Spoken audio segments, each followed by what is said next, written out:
Hello guys, in this video we will discuss the unit 4 of operating system, that is input output।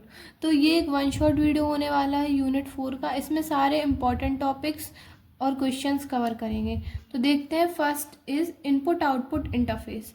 ये जो input output interface है ये अपन ने COA के exam में भी पढ़ा था, तो सेम एज वही है अपना इनपुट आउटपुट इंटरफेस। फिर भी देखते हैं, input output interface provide a method for transferring information between internal storage and external input output devices. जो अपना इनपुट आउटपुट इंटरफेस है एक बेसिकली ब्रिज या बफरिंग है बिटवीन द CPU मतलब central processing unit processor and the external devices that is keyboard, scanner, printer. तो अब इसका एक डायग्राम है वो देखते हैं। इसमें प्रोसेसर है, देन प्रोसेसर से बहुत सारे इंटरफेसेस कनेक्ट हैं। देन वो इंटरफेसेस एक्सटर्नल डिवाइस कौन कौन से अपने, जैसे कीबोर्ड, प्रिंटर, मैग्नेटिक डिस्क। और जो अपनी कंप्यूटर बस होती है उसके टाइप्स होते हैं डाटा बस, एड्रेस बस, कंट्रोल बस। तो बेसिकली वो कनेक्ट है। अब इसके देखेंगे types of input output interfaces. तो first type is programmed control input output and second is interrupt driven. लेकिन जो अपन ने CO में पढ़ा था उसमें अपन ने डायरेक्ट मेमोरी एक्सेस भी पढ़ा था। इसमें अपन को सिर्फ दो टाइप्स पढ़ने हैं। तो चलिए देखते हैं फर्स्ट अपना प्रोग्राम्ड कंट्रोल इनपुट आउटपुट। तो अपना जो फर्स्ट टाइप है वो है प्रोग्राम्ड इनपुट आउटपुट। तो इसको देखते हैं। Programmed input output is a method of data transfer between CPU and input output devices. ये क्या है अपना, एक मेथड या फिर मेथड है, एक ब्रिज है काय के बीच में, CPU और इनपुट आउटपुट डिवाइसेस के बीच में। Then where the CPU is directly और complete control the input output operation.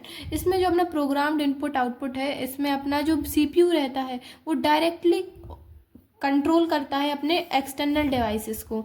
मतलब जो एक्सटर्नल डिवाइसेस है वो डायरेक्टली डिपेंड होते हैं अपने प्रोसेसर पे फॉर द डेटा।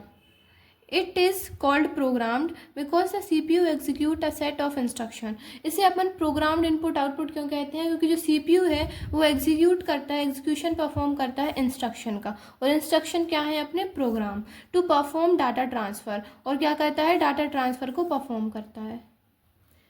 अब देखेंगे अपन लोग working of programmed control input output. तो first is CPU check the input output devices whether it is ready to send और रिसीव डाटा। जो अपना CPU रहता है वो एक्सटर्नल डिवाइसेस को चेक करता है कि वो डाटा सेंड करने के लिए या रिसीव करने के लिए रेडी है या नहीं है। इफ़ रेडी, अगर वो रेडी होते हैं, देन CPU रीड्स फ्रॉम और write to the input output devices using instruction. तो with the help of instruction जो CPU होता है वो डाटा को रीड करेगा और डाटा को राइट करेगा। मतलब अगर रीड होना होगा तो डाटा को रीड करेगा, अगर राइट होना होगा तो राइट करेगा from the input output devices using instructions. Then third है इसका, दिस हैपन्स 1 बाइट और वर्ड एट अ टाइम। जो CPU डाटा पे वर्क करेगा वो 1 बाइट की होगी या फिर 1 वर्ड की होगी। देन अपना फोर्थ स्टेप है, CPU repeat this process until the full data is transfer. CPU इस प्रोसेस को बार बार रिपीट करेगा जब तक जो अपना डाटा है वो फुली एक्सेस नहीं हो जाता। अब इसका एक फ्लो चार्ट देखेंगे, उसकी हेल्प से समझेंगे। तो फर्स्ट अपनी प्रोसेस स्टार्ट हुई, then send ready signal to the input output devices. तो CPU अपने रेडी सिग्नल किसको भेजेगा, इनपुट आउटपुट डिवाइसेस को। इज द डिवाइस रेडी, अगर अपना जो डिवाइस होगा वो रेडी होगा, then yes device is ready, तो एग्जीक्यूट होंगे अपने input output instruction. Then input output instruction जब एग्जीक्यूट हो जाएंगे तो अपना ऑपरेशन स्टॉप हो जाएगा, फंक्शन स्टॉप हो जाएगा। ठीक है, अगर अपना डिवाइस रेडी नहीं होगा तो प्रोसेस मतलब नहीं हो रहा तो नो, देन ये फिर से चेक करेगा डिवाइस इज रेडी, रेडी है तो अपनी प्रोसेस होगी। और ये प्रोसेस रिपीटेडली चलती रहेगी जब तक अपना सारा डेटा ट्रांसफ़र नहीं हो जाता। अब देखेंगे अपन लोग इसका सेकेंड पार्ट। तो जो अपना सेकंड टाइप है इनपुट आउटपुट इंटरफेस का, it is basically the interrupt driven. Interrupt driven है, इसको देखेंगे। तो अपना जो प्रोग्राम्ड इनपुट आउटपुट है, in programmed input output the CPU keeps checking again and again whether the input output device is ready.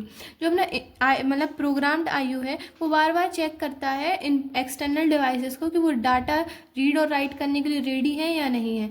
This is called pooling. और again check करने को अपन लोग क्या बोलेंगे, पूलिंग बोलते हैं यहाँ पे।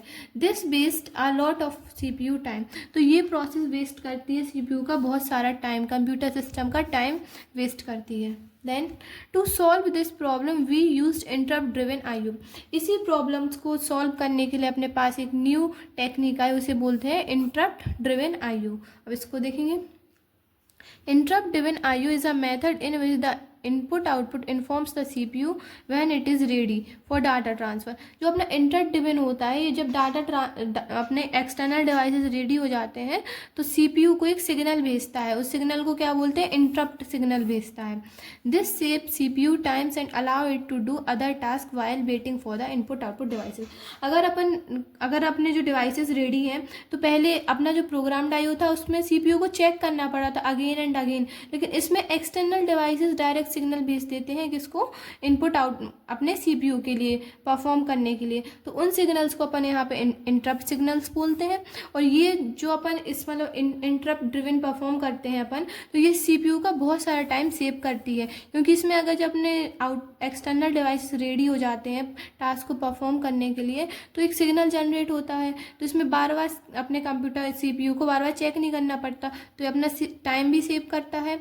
और जब अपना CPU अपना परफॉर्म कर लेगा वो टास्क जो उसको परफॉर्म करना है, तो वो कोई और टास्क भी परफॉर्म कर पाएगा instead of waiting for the input output devices.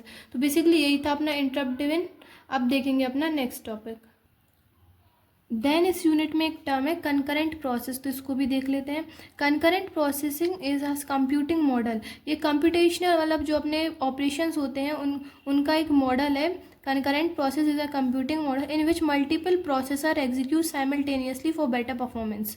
मतलब इसमें मल्टीपल प्रोसेसर, बहुत सारे CPU एग्जीक्यूट करते हैं साइमल्टेनियस, एक साथ एग्जीक्यूट करते हैं किसी भी प्रोसेस को फॉर बेटर परफॉर्मेंस, जिससे जो अपने जो पर्टिकुलर अपना ऑपरेशन है उसकी बेटर परफॉर्मेंस हो। Concurrent means something that happens at the same times. Concurrent word का मीनिंग क्या होता है, कोई मतलब उसका मतलब होता है something that happens at the same time, कुछ भी ऐसी प्रोसेस जो सेम टाइम्स पे परफॉर्म हो, इसी प्रोसेस को अपन लोग क्या बोलेंगे, कंकरेंट प्रोसेस। तो अब अपना नेक्स्ट और बहुत ज़्यादा इंपॉर्टेंट टॉपिक है कंकरेंट प्रोग्रामिंग। तो देखते हैं ये क्या होता है। तो concurrent programming is a form of computing, ये भी कंप्यूटिंग की एक फॉर्म है। वेयर मल्टीपल टास्क, जहाँ पे बहुत सारे टास्क, जैसे कि वो टास्क क्या होंगे, प्रोसेसेस और थ्रेड्स। अब प्रोसेस क्या होती है, अब प्रोग्राम एंड एग्जीक्यूशन, और थ्रेड्स होती है light weight unit of a process, किसी भी प्रोसेस की एक light weight unit. Then executed independently, तो जी एग्जीक्यूट होती है इंडिपेंडेंटली, मतलब जी किसी पर डिपेंड नहीं होती है, possible at the same time. और ये पूरी जो अपनी प्रोसेस होती है, मल्टीपल टास्क जो परफॉर्म होते हैं अपने सेम टाइम पे। एंड इंटरेक्ट और कम्युनिकेट विद ईच अदर, और वो इंटरेक्ट कर सकते हैं अपने सिस्टम में किसी और दूसरे अपने डिवाइसेस से, और कम्युनिकेट विथ ईच अदर, एक दूसरे से कम्युनिकेट कर सकते हैं।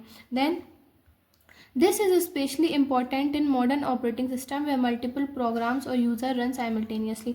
तो ये जो अपना कंकरेंट प्रोग्रामिंग, ये बहुत ज़्यादा अपना इम्पॉर्टेंट है मॉडर्न ऑपरेटिंग सिस्टम्स में, जो आज के ज़माने में ऑपरेटिंग सिस्टम अपन लोग यूज़ करते हैं उसमें, जहाँ पे मल्टीपल प्रोग्राम्स, जहाँ पे बहुत सारे प्रोग्राम्स की नीड पड़ती है साथ में रन करने की।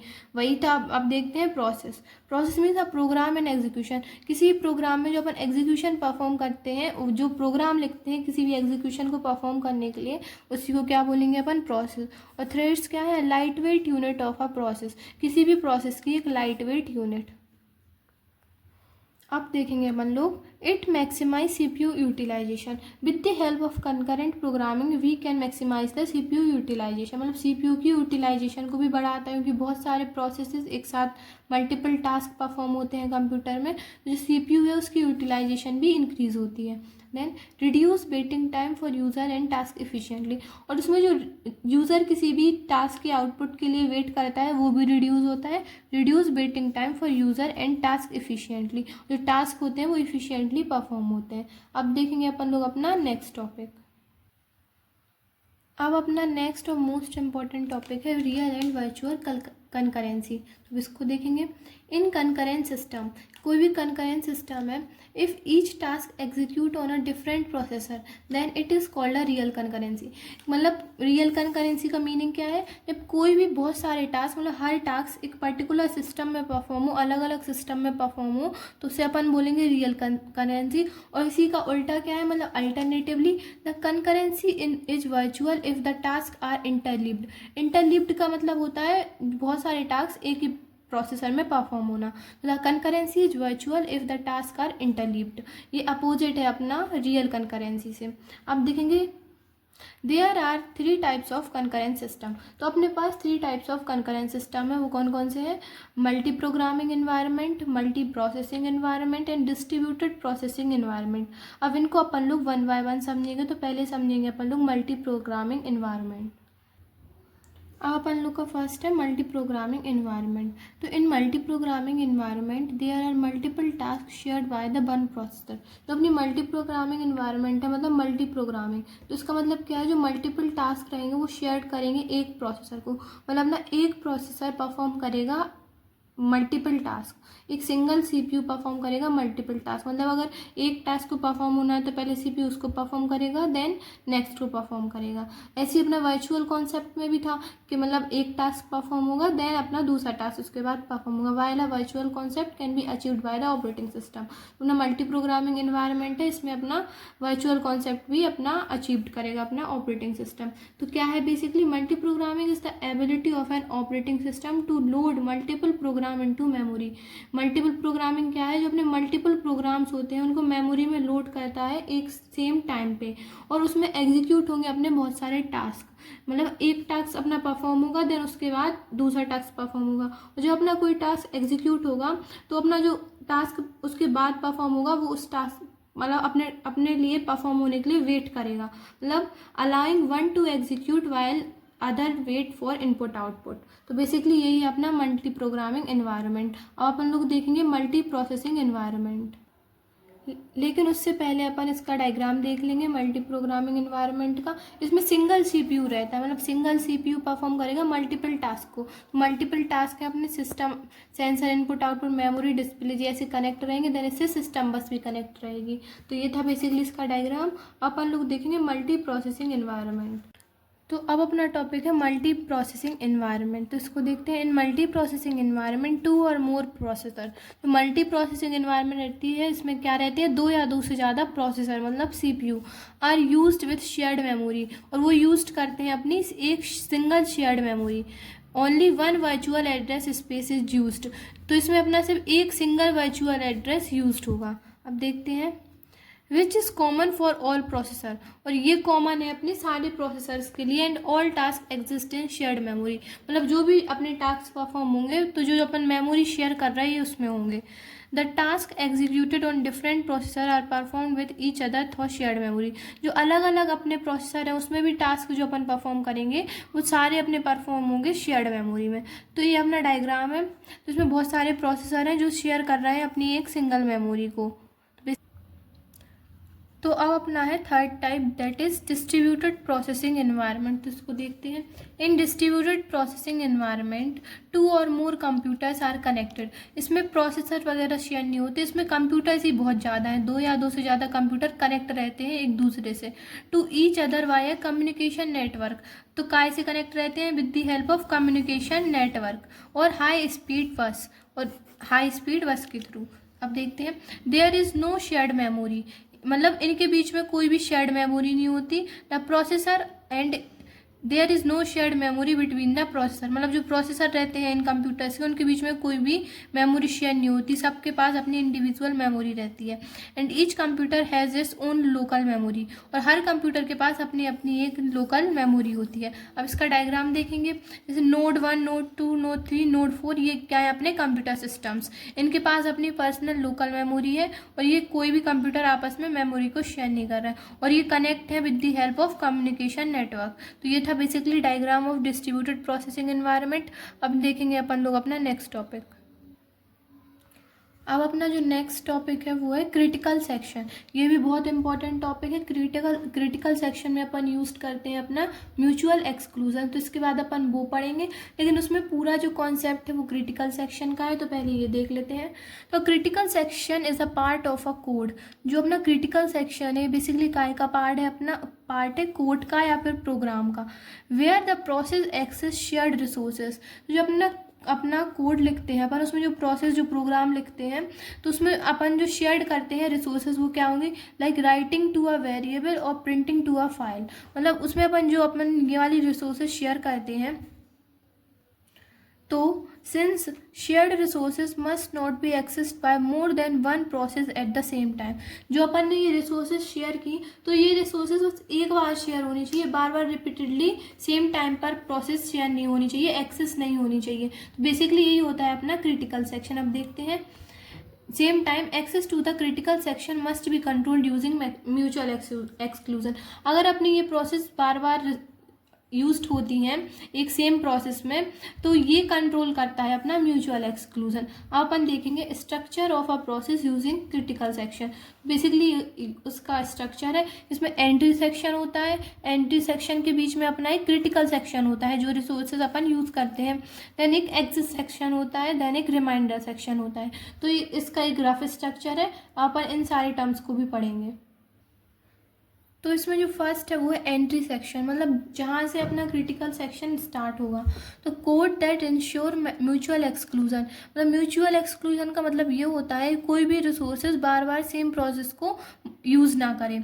Then the process check if it can enter the critical section, और ये एंट्री सेक्शन चेक करता है कि जो अपने प्रोसेस है वो एंटर हुई है क्रिटिकल सेक्शन में कि नहीं। अब है अपना second critical section, the actual part where shared resources are accessed or modified। ये अपना एक्चुअल पार्ट होता है क्रिटिकल सेक्शन का, जहाँ पर जो रिसोर्सेज हैं वो शेयर्ड होती हैं, एक्सेस्ड होती हैं एंड मॉडिफाई होती हैं।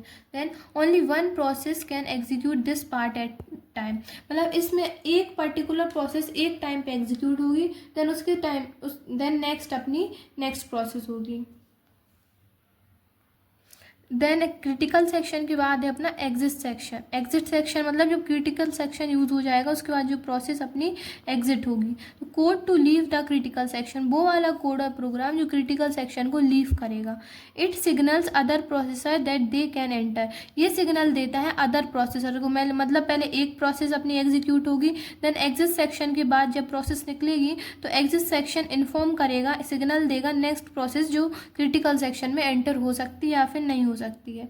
देन है अपना reminder section, code that does not require access to shared memory, एक ऐसा कोड जिसको नीड ही नहीं है मेमोरी को शेयर करने की, वो अपना खुद इंडिविजुअली इंडिपेंडेंट है एग्जीक्यूट होने के लिए। तो ऐसा code that does not require access to shared memory, उसको शेयर्ड मेमोरी शेयर्ड रिसोर्सेज की नीड ही नहीं है।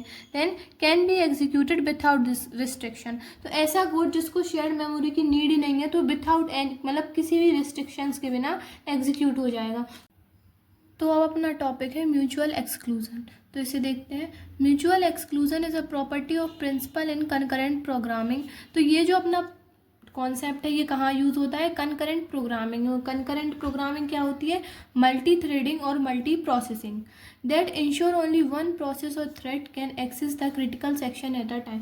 जो अपन ने अभी क्रिटिकल सेक्शन पढ़ा तो उसमें ये अलाउ करती है एक किसी प्रोसेस को, मतलब इंश्योर ओनली वन प्रोसेस और thread can access in critical section. जो अपना क्रिटिकल सेक्शन है उसमें जो प्रोसेस एंटर होगी वो सिर्फ एक प्रोसेस एंटर होगी, देन वो प्रोसेस एग्जीक्यूट होगी, उसके बाद अपनी नेक्स्ट प्रोसेस क्रिटिकल सेक्शन में एंटर होगी। Then this is very crucial to prevent race condition, data corruption, inconsistencies.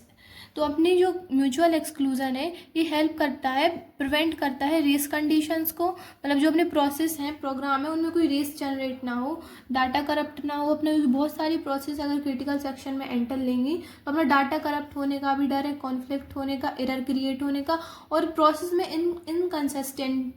Inconsistency भी क्रिएट ना हो।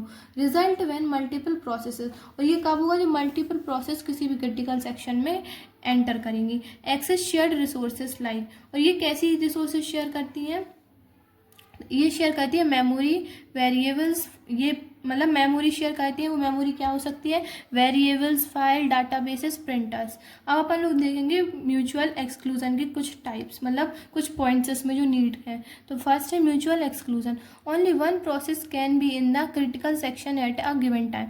एक पर्टिकुलर टाइम पे जो क्रिटिकल सेक्शन में एक प्रोसेस एंटर होगी तो उसी को बोलते हैं म्यूचुअल एक्सक्लूजन। देन इसमें देखेंगे प्रोग्रेस क्या है। If no process is in the critical section, अगर क्रिटिकल सेक्शन में कोई भी प्रोसेस नहीं है तो one of the waiting process must be allowed to enter, तो जो नेक्स्ट प्रोसेस वेट कर रही है वो उस क्रिटिकल सेक्शन में एंटर कर सकती है। तो यही प्रोग्रेस डिफाइन करती है। देन अपना है बाउंडेड वेटिंग, तो अब देखते हैं process should not wait forever to enter its critical section. तो अब जो इस बाउंडिंग वेटिंग का मतलब है जो ऐसी process, a process should not wait forever, मतलब किसी भी प्रोसेस को फॉर एवर मतलब हमेशा वेट नहीं करना पड़ेगा क्रिटिकल सेक्शन में एंटर होने के लिए। तो बेसिकली यही था अपना mutual exclusion.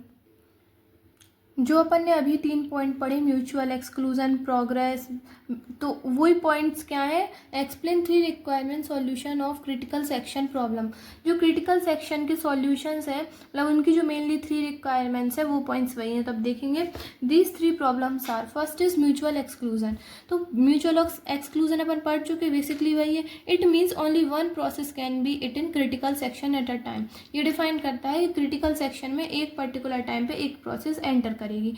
It prevent multiple processes from simultaneously modifying share data. ये प्रिवेंट करती है कि जो अपना शेयर डाटा है मतलब एक साथ बहुत सारी प्रोसेस ना आए। Then which could lead to the data corruption, अगर वो आ जाएंगी तो अपने कंप्यूटर सिस्टम में क्या आ जाएगा, क्रिटिकल सेक्शन में डाटा करप्शन, डाटा करप्ट होने का भी चांस है। देन एग्जाम्पल की हेल्प से समझते हैं। If two processes try to write to the same file, अगर दो प्रोसेस हैं जो सेम फाइल को राइट करती हैं एट अ सेम टाइम, एक पर्टिकुलर सेम टाइम पे, डाटा कुड गेट लॉस्ट और मिक्स्ड। तो इसमें क्या चांसेस है, जब दो मतलब अपने कंप्यूटर सिस्टम में दो फाइल्स हैं वो सेम डाटा कंटेन कर रही हैं और सेम टाइम पे, तो उसमें क्या है, डाटा लॉस्ट और डाटा मिक्स्ड होने के चांसेस है कि दोनों का डाटा मिक्स ना हो जाए। तो mutual exclusion ensure one process write while other wait. तो इसमें जो म्यूचुअल एक्सक्लूजन वर्क करेगा वो ये करेगा कि जो अपनी एक प्रोसेस मतलब किसी पर्टिकुलर प्रोसेस को इंश्योर करेगा राइट करने के लिए, और जब वो प्रोसेस अपने कंप्यूटर में राइट होगी तो अदर प्रोसेस क्या करेगी, अपना वेट करेगी। अब देखेंगे अपन लोग अपना second point, that is progress. Progress means it means if no process in it the critical section, मतलब ये इंश्योर करेगी अगर किसी टाइम पे क्रिटिकल सेक्शन में कोई भी प्रोसेस इनसाइड मतलब उसके अंदर कोई भी प्रोसेस नहीं है, and some process wish to enter, और कोई दूसरी प्रोसेस विश करती है, चाहती है कि वो क्रिटिकल सेक्शन के अंदर जाए, and one of them must be allowed to enter without indefinite delay. तो उस टाइम पे जो प्रोसेस वेट कर रही थी, जो जाना चाह रही थी, उस प्रोसेस को अलाउ हो जाता है उस टाइम पे कि वो क्रिटिकल सेक्शन में जा सकती है विदाउट एनी डिले, किसी भी डिले के बिना। अब एग्जाम्पल की हेल्प से समझेंगे। If P1 and P2 both want to enter the critical section, कोई दो प्रोसेस है, प्रोसेस 1 एंड प्रोसेस 2, वो दोनों प्रोसेस एंटर होना चाहती हैं अपनी क्रिटिकल सेक्शन में, and no one is inside, और उस टाइम पे क्रिटिकल सेक्शन में कोई और प्रोसेस है ही नहीं, one of them must be allowed to enter without indefinite delay. तो उस टाइम पे उन दोनों प्रोसेस में से, प्रोसेस 1 एंड प्रोसेस 2 में, दोनों में से कोई भी एक जा सकती है अपने क्रिटिकल सेक्शन में। देन अपना थर्ड है बाउंडेड वेटिंग, तो उसको देखेंगे। अब है अपना बाउंडेड वेटिंग, तो इसको देखेंगे।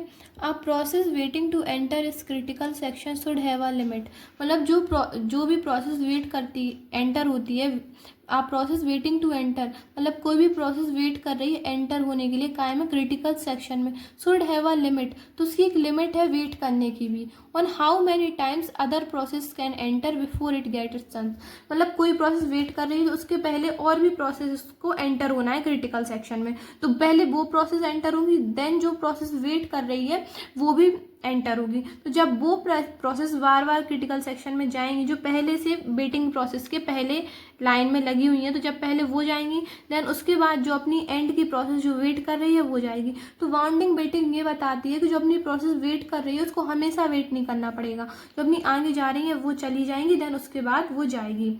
वाई इट मैटर्स, ये मैटर्स क्यों है, अवॉइड स्टारवेशन, ये अवॉइड करता है स्टारवेशन को, मतलब no process should be postponed forever, मतलब जो प्रोसेस बाद में वेट कर रही है वो प्रोसेस भी क्रिटिकल सेक्शन में जाएगी, वो पोस्टपोन्ड नहीं होगी हमेशा के लिए। अब एक एग्जाम्पल की हेल्प से समझते हैं। एग्जाम्पल, एक प्रोसेस 3 वांट टू एंटर, मतलब एक प्रोसेस 3 है वो एंटर करना चाहती है, but process 1 and 2 keep entering again and again, लेकिन जो प्रोसेस 1 एंड 2 है वो बार बार क्रिटिकल सेक्शन में एंटर हो रही हैं, then P3 should not be waiting forever, तो जब वो बार बार एंटर हो रही है तो P1 और P2 तो चली जाएंगी ना क्रिटिकल सेक्शन में एक पर्टिकुलर टाइम पे, तो उसके बाद अपनी P3 फ्री है क्रिटिकल सेक्शन में जाने के लिए, तो उसको फॉर एवर मतलब हमेशा अपना मतलब वेट नहीं करना पड़ेगा क्रिटिकल सेक्शन में जाने के लिए। अब फेयर टर्न मस्ट कम, तो मतलब उसकी चांस तो आएगी ना क्रिटिकल सेक्शन में जाने के लिए अगर वो वेट कर रही है, तो बेसिकली यही होता है अपना बाउंडेड वेटिंग। अब अपना जो मोस्ट इम्पॉर्टेंट टॉपिक है वो है सेमाफोर। इसके टाइप्स भी इम्पॉर्टेंट हैं, तो अपन इसके टाइप्स भी पढ़ेंगे, लेकिन अब उससे पहले अपन समझते हैं basically what is exactly semaphore. तो semaphore is a kind of variable. Semaphore एक वेरिएबल का टाइप है, एक काइंड ऑफ वेरिएबल है, use to control access to a common resources. ये यूज होता है कॉमन रिसोर्सेज के एक्सेस के लिए। ये कंट्रोल करता है access to a common resources with the help of multiple processes in a concurrent system. किसकी हेल्प से? With the help of multiple processes की हेल्प से किसी भी कंकरेंट सिस्टम में, such as multitasking operating system. मतलब वो जो अपना कंकरेंट सिस्टम है वो क्या हो सकता है? अपना मल्टीटास्किंग ऑपरेटिंग सिस्टम। अब देखते हैं, it is used for process synchronization. ये यूज्ड होता है प्रोसेस को सिंक्रोनाइज करने के लिए, मतलब 2-3 प्रोसेस के बीच में कोऑर्डिनेशन क्रिएट करने के लिए, उनके बीच में कोई कॉन्फ्लिक्ट ना हो, कोई एरर ना हो, या फिर डाटा करप्ट ना हो, डेडलॉक क्रिएट ना हो, इसलिए अपन सेमाफोर का यूज करते हैं। Then and it avoid issues like race condition, deadlock and inconsistency. तो ये बेसिकली क्या करता है? ये अवॉइड करता है रेस कंडीशंस को, किसी भी प्रोसेस के बीच में रेस कंडीशन के लिए। एंड डेडलॉक के लिए, डेडलॉक बेसिकली ब्लॉक कर देता है सिस्टम को। एंड इनकंसिस्टेंसी, किसी भी प्रोसेस को फ्लो होने में कोई दिक्कत ना हो, तो इनकंसिस्टेंसी को भी अवॉइड करता है। अब अपन देखेंगे, semaphore support 2 basic operation that must be automatic indivisible. तो जो सेमाफोर सपोर्ट करता है 2 बेसिक ऑपरेशंस को, और वो ऑपरेशन अपने आप ऑटोमेटिकली परफॉर्म होने लगते हैं किसी भी सिस्टम में। अब देखेंगे अपन वो 2 बेसिक टाइप्स ऑपरेशंस। तो उसका फर्स्ट ऑपरेशन है वेट, इसको अपन एस बोलते हैं और पी एस भी बोलते हैं। तो decrease the value of the semaphore S. जो अपना वेट होता है ये ऑटोमेटिकली जनरेट होता है, और ये क्या करता है? Decrease the value of semaphore. ये जो अपना सेमाफोर वेरिएबल है इसकी वैल्यू को डिक्रीज कर देता है। If the value becomes negative, जब अपनी वैल्यू नेगेटिव होती है, जब उस वैल्यू को डिक्रीज करता है। The process is blocked. तो जो अपनी वैल्यू नेगेटिव होगी तो ये क्या करेगा? प्रोसेस को ब्लॉक कर देगा। जो भी प्रोसेस अपनी परफॉर्म हो रही है उसे ब्लॉक कर देगा। ब्लॉक मतलब पुट टू स्लीप। जो अपनी पहले प्रोसेस रन हो रही थी उसको स्लीप मोड पे डाल देगा। And added to the semaphore queue, और उसको सेमाफोर क्यू में ऐड कर देगा। सेमाफोर क्यू का मतलब क्या होता है? फीपो, first in and first out. मतलब जो प्रोसेस आई थी उसको अपने क्यू से, मतलब उसको आउट कर देगा सेमाफोर से। अब इसका सेकंड टाइप है सिंगल एस और वी एस। तो इसको अपन सिंगल एस भी बोलते हैं, देन वी एस भी बोलते हैं। Increase the value of the semaphore, ये किसी भी सेमाफोर की वैल्यू को इंक्रीज करती है। If the value is less than और इक्वल टू 0, अगर इसकी वैल्यू लेस देन हुई या फिर इक्वल टू ही 0 से, one blocked process is unblocked. तो जो प्रोसेस ब्लॉक की थी अपन ने, अभी स्लीप मोड पे डाली थी, उस प्रोसेस को ये ऑटोमेटिकली अनब्लॉक कर देगा। अनब्लॉक मतलब जो अपन ने पहले पुट टू स्लीप मतलब स्लीप मोड पे डाली थी प्रोसेस को, उसको ये क्या कर देगा? वॉक इन अप, मतलब उसको उठा देगा, उसको वर्किंग कंडीशन में ला देगा। Then both operations must be executed automatically to avoid race condition. मतलब सेमाफोर में अगर रेस कंडीशन अकर होती है तो ये दोनों ऑपरेशन ऑटोमेटिकली रन होने लगते हैं, एग्जीक्यूट होने लगते हैं सिस्टम में।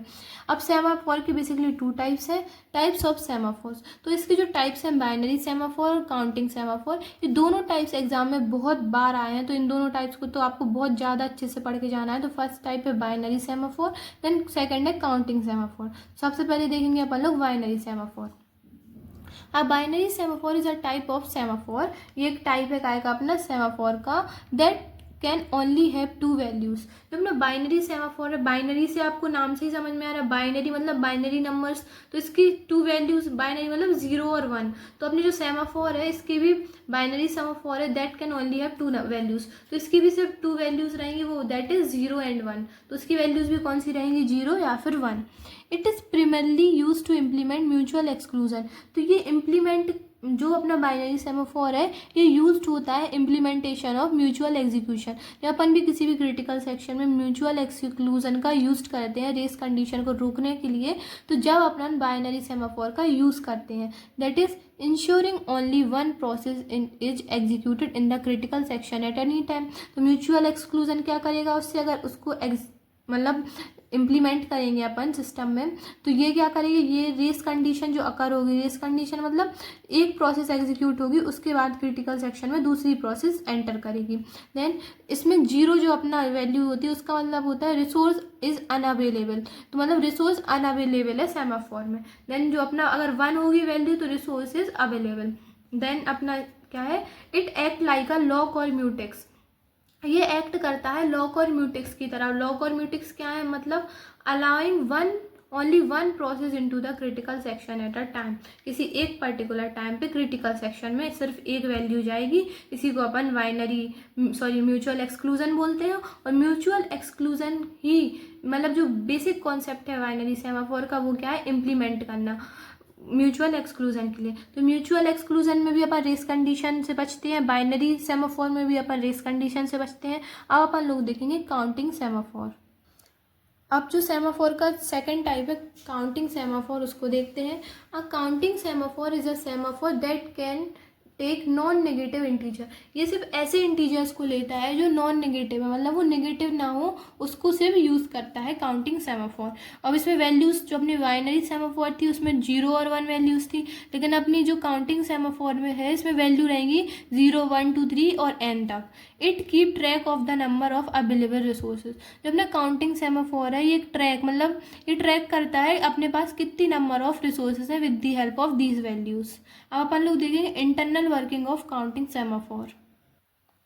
तो अब इसकी इंटरनल वर्किंग देखते हैं। The value of the semaphore represent the number of available units of the resources. तो जो अपना काउंटिंग सेमाफोर है वो क्या करता है, जितनी भी रिसोर्सेज अवेलेबल हैं उसको रिप्रेजेंट करता है अपने मतलब नंबर से, इंटीजर से।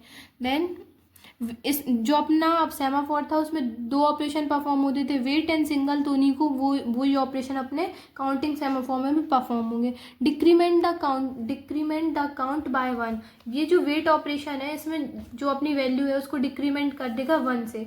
If the value become less than 1, और डिक्रीमेंट करने के बाद अगर अपनी वैल्यू 0 से कम होती है then the process is blocked and placed in the waiting queue, तो वो प्रोसेस अपनी ब्लॉक हो जाएगी, मतलब पुट टू स्लीप, उस प्रोसेस को अपन स्लीप कंडीशन में भेज देंगे, वेटिंग क्यू में भेज देंगे। देन है अपना सिंगल ऑपरेशन, तो इसको देखते हैं। देन सेकेंड है इंक्रीमेंट द काउंट बाय 1, जो अपना वेट ऑपरेशन था उसमें अपन डिक्रीमेंट बाय 1 कर रहे थे, इसमें अपन करेंगे इंक्रीमेंट बाय 1। ठीक है। If any process is waiting, इसमें अगर कोई प्रोसेस वेट कर रही है, one of them is unblock, तो उनमें से किसी एक को अनब्लॉक कर देगा अपना सिंगल ऑपरेशन। बेसिकली यही है काउंटिंग सेमाफोर में। देन अपना जो नेक्स्ट टॉपिक है वो है reader writer solution using monitor, मतलब अपन को रीडर राइटर प्रॉब्लम्स का सॉल्यूशन फाइंड करना है। तो देखेंगे the reader writer problem is the classical synchronization problem in the operating system. Reader writer problem एक सिंक्रोनाइजेशन प्रॉब्लम है, मतलब एक कोऑर्डिनेशन क्रिएट करती है ऑपरेटिंग सिस्टम में, जिससे अपना कोई भी ऑपरेटिंग सिस्टम करप्ट ना हो। इसमें क्या है, multiple readers can read the data simultaneously, जिसमें जो मल्टीपल रीडर्स, बहुत सारे रीडर्स डाटा को रीड करते हैं साइमल्टेनियसली साथ में, but only one writer can write to the data at a time. लेकिन रीड तो बहुत सारे कर सकते हैं लेकिन राइट कोई एक कर पाएगा, तो only one writer can write the data at a time, एक पर्टिकुलर टाइम पे सिर्फ एक राइट कर पाएगा। Then and no reader can read while a writer is writing, तो इसमें ऐसा नहीं है, मतलब कोई भी रीडर रीड नहीं करेगा जब डाटा राइट हो रहा होगा अपना किसी भी सिस्टम में। अब with the help of real life example समझते हैं इसको। तो think of a share document, अब मान लीजिए कोई आपके पास डॉक्यूमेंट है जो शेयर हो रहा है, many peoples can read it at a same time, तो उसको बहुत सारे पीपल्स रीड कर सकते हैं सेम टाइम पे, but if someone want to edit it they must to do it alone. मान लीजिए आपके व्हाट्सएप ग्रुप पे कोई कॉलेज का डॉक्यूमेंट आया, तो उसको आप रीड कर सकते हैं, सब लोग मतलब जितने भी स्टूडेंट उस ग्रुप में ऐड है वो रीड कर सकते हैं उस डॉक्यूमेंट को, लेकिन उस डॉक्यूमेंट में एडिट कौन कर सकता है, आपका एचओडी। तो वही है ना, but if someone want to edit it must do it alone, मतलब इसमें वही है कि एडिट सिर्फ वो कर सकता है जिसका वो डॉक्यूमेंट है, लेकिन बाकी लोग इसको सिर्फ रीड कर सकते हैं। During editing other can not read और राइट, लेकिन जब आपका एचओडी उस डॉक्यूमेंट को एडिट करेगा तो आप उसको रीड नहीं कर पाएंगे। आप कब रीड करेंगे, जब वो एडिट करके उस डॉक्यूमेंट को रीसेंड करेगा आपके व्हाट्सएप ग्रुप पे। तो बेसिकली यही है अपना reading writing solution using monitors. अब ये है आपका basic structure of a solution. इसमें रीडर है और राइटर है, तो इसमें जो थ्योरी हमने समझाई सेम आपको वही लिखनी है। अब अपन लोग देखेंगे अपना next topic, that is deadlock. तो इसको देखते हैं। A deadlock is a situation where a set of process is blocked. Deadlock एक ऐसी सिचुएशन है जहाँ पर बहुत सारी प्रोसेसेस ब्लॉक हो सकती हैं आपके ऑपरेटिंग सिस्टम में, आपके कंप्यूटर सिस्टम में, because each process is holding resources. और उसमें क्या मतलब किसी भी सॉफ्टवेयर में या ऑपरेटिंग सिस्टम में ईच प्रोसेस होल्डिंग रिसोर्सेज, तो बहुत सारी प्रोसेस क्या करती हैं, डाटा रिसोर्सेज को होल्ड करेंगी and waiting for another resources acquired by the same other process.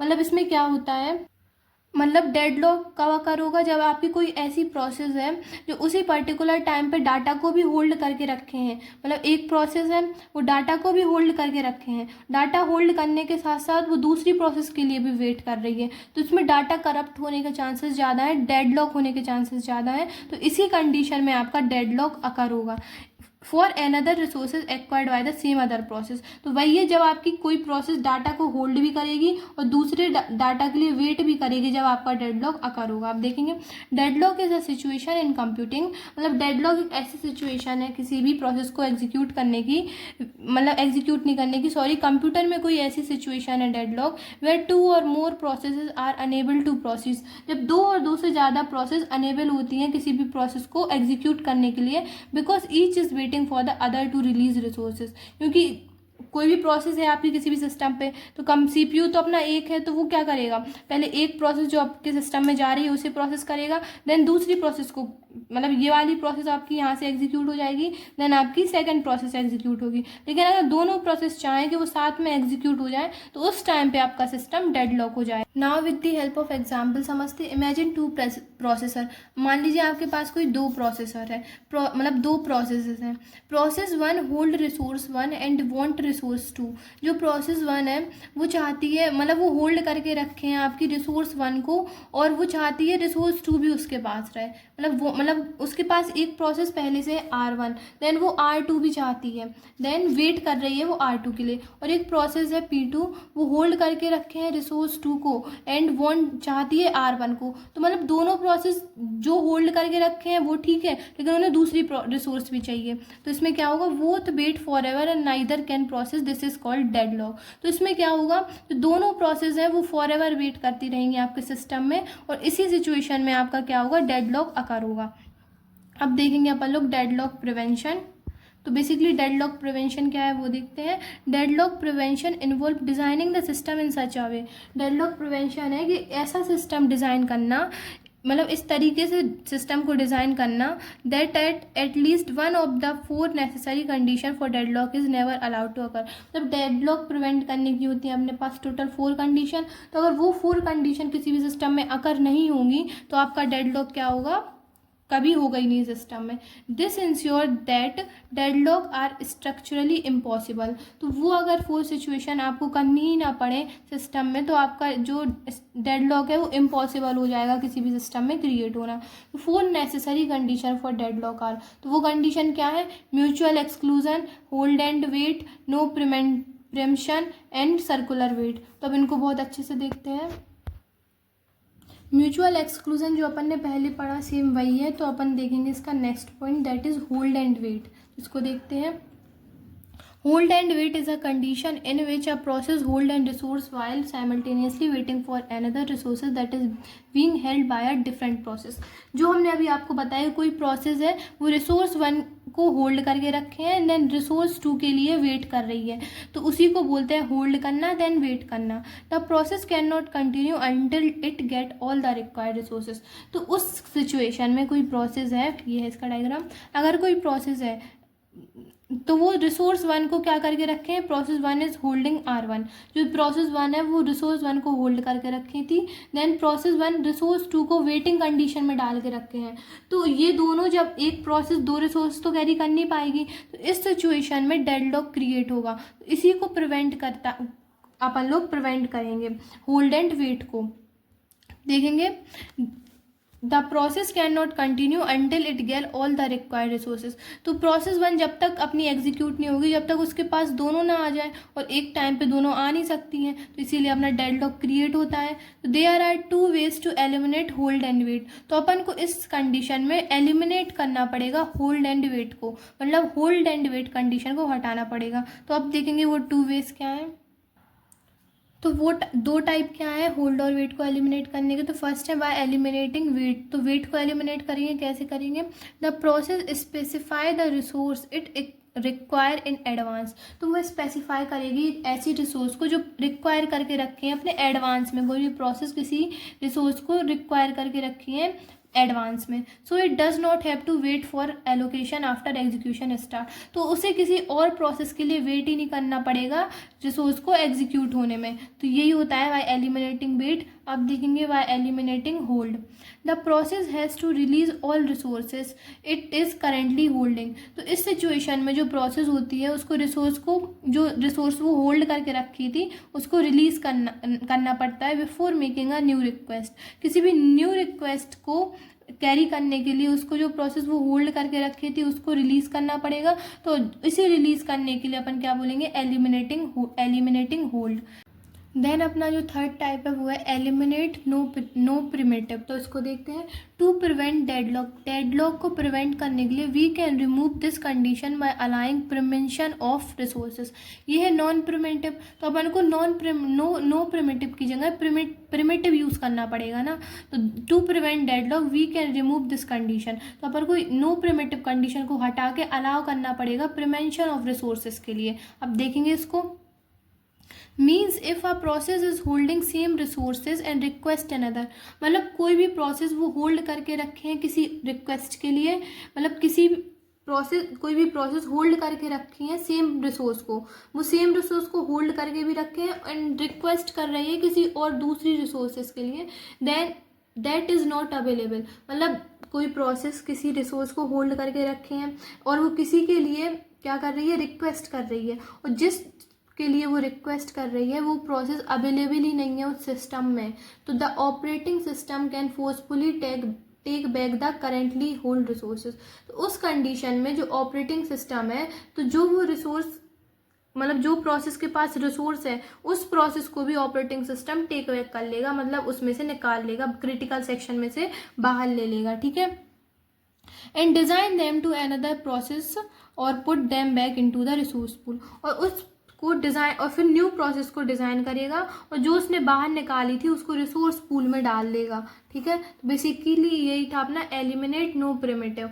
Then fourth type है अपना प्रिवेंटिंग सर्कुलर वेट। तो प्रिवेंटिंग सर्कुलर वेट मतलब किसी भी प्रोसेस में जो रिसोर्सेज सर्कुलरली जाती हैं उसको प्रिवेंट करता है आपका प्रिवेंटिंग सर्कुलर वेट। तो इसको देखते हैं। To eliminate circular wait for deadlock prevention. मतलब सर्कुलर वेट को एलिमिनेट करेंगे अपन डेडलॉक प्रिवेंशन की हेल्प से। वी कैन यूज़ ऑर्डर और रिसोर्स एलोकेशन। तो उसमें अपन यूज़ करेंगे ऑर्डर और रिसोर्स एलोकेशन, मतलब हर एक पर्टिकुलर रिसोर्स पे अपन नंबरिंग करेंगे। अब देखेंगे assign a unique number two each resources. तो इसमें क्या करेंगे? हर एक पर्टिकुलर रिसोर्स पे एक नंबर असाइन कर देंगे जिससे हेल्प होगी किसी भी प्रोसेस में रिसोर्सेज की एंट्री के लिए। अब देखेंगे process can only request resources in an increasing order of their number. जो प्रोसेस है वो रिक्वेस्ट करेंगी जो रिसोर्सेज इंक्रीजिंग ऑर्डर में है, मतलब इंक्रीजिंग नंबर असाइन है उन पे, तो वो प्रोसेस उन पर्टिकुलर रिसोर्सेज को इंक्लूड करेंगी अपने अंदर जिनके पास क्या है? इंक्रीजिंग ऑर्डर है। अब देखेंगे this prevent circular chain of process. तो ये जो अपन ने अभी परफॉर्म करेंगे with the help of preventing circular wait, तो ये प्रिवेंट करेगी सर्कुलर चेन क्रिएट होने की रिसोर्सेज के लिए। वेटिंग फॉर रिसोर्सेज मतलब जो रिसोर्सेज सर्कुलर चेन में वेट कर रही थी उसी को बेसिकली प्रिवेंट करेंगी, इससे अपना डेडलॉक क्रिएट ना हो। As no process can request a resource lower that what is already hold. इससे जो रिसोर्सेज सबसे पीछे है, लोअर में है, उसके लिए ज़्यादा वेट ना करना पड़े किसी भी प्रोसेस में जाने के लिए। ऑलरेडी होल्ड जो रिसोर्सेज करके रखा है अपनी कोई भी प्रोसेस, किसी भी मतलब कोई प्रोसेस किसी भी रिसोर्स को होल्ड करके रखे हैं, तो इसमें अपना डेडलॉक क्रिएट होगा। तो बेसिकली यही प्रिवेंट क्या करेगी? अपनी सर्कुलर वेट। तो यहीं पे अपनी जो यूनिट 4 का वन शॉट है वो ख़त्म होता है। इसमें सारे इंपॉर्टेंट टॉपिक्स कवर हो चुके हैं और इसी यूनिट के जो इंपॉर्टेंट टॉपिक्स के नोट्स हैं वो डिस्क्रिप्शन में है और उसमें बहुत ही ईजी लैंग्वेज में सारे नोट्स सारे क्वेश्चंस प्रोवाइड है।